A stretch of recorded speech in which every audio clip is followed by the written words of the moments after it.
Today I'm talking to Matthew in County Dublin. We've placed a live-in care with Matthew's family. The carer is providing care and support to Matthew's father. Hello, Matthew. How are you today? Hi, Tom. I'm doing very well. Thanks very much. Great. Thank you, Matthew, for joining me. Matthew, what were the circumstances that led your family to contact AL Home Care? Well, I suppose, Tom, we were dealing with a situation at home in which my dad's health and his age were advancing to a point that he had more needs than he did before.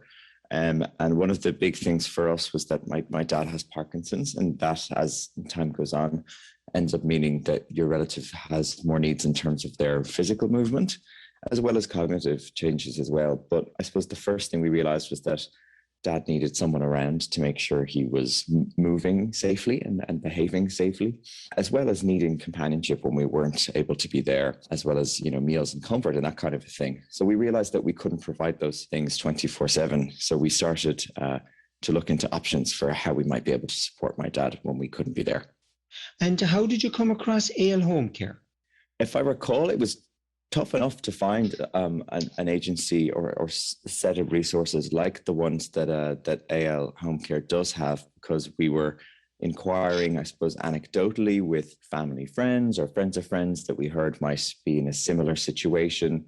And I remember talking to a friend of mine whose mother runs a nursing home, and one of the pieces of advice that she gave was that you should look into a live-in option if you can, because it will probably work out as more efficient and more, I suppose, affordable as well, because the financing of care and supports is expensive, however you cut it in Ireland. So we started to put our thinking caps on more, and I think it was actually through more online research that we found AL Home Care. And then once we started a conversation with you all, we realized that we'd found somewhere that had a robust system in place to find carers, which is a big thing, to profile those carers, and then to help you find the carer that's right for you and your family, and vice versa, as well as the administrative support of mediating that process to agree the terms of placement over time. And so, Matthew, what difference has it made to your father and to your family of having a live-in care from AL Home Care?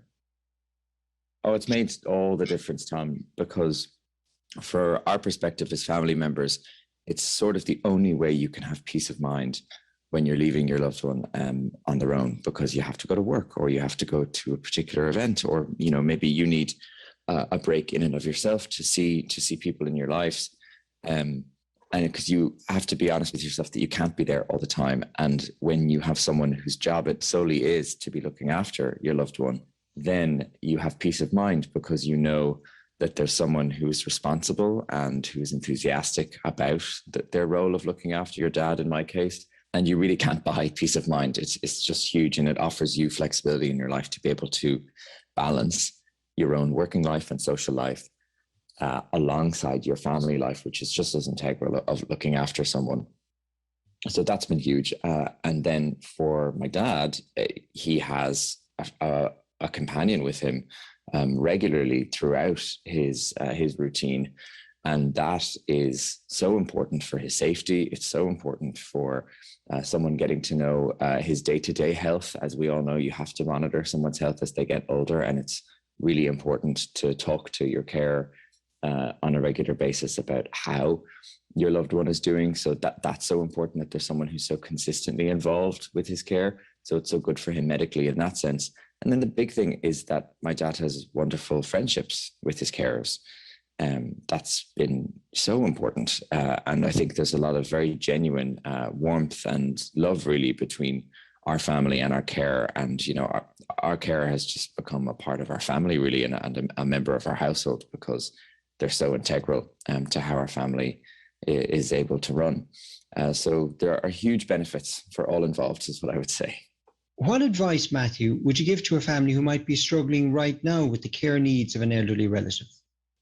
I suppose the advice I would give would be to give yourself a break in terms of how you might be getting stressed out about it all, because I have found it a stressful experience in the past, because you often can feel like you're not doing enough, or like you've been hard done by. You can kind of go between those two, I think, feelings.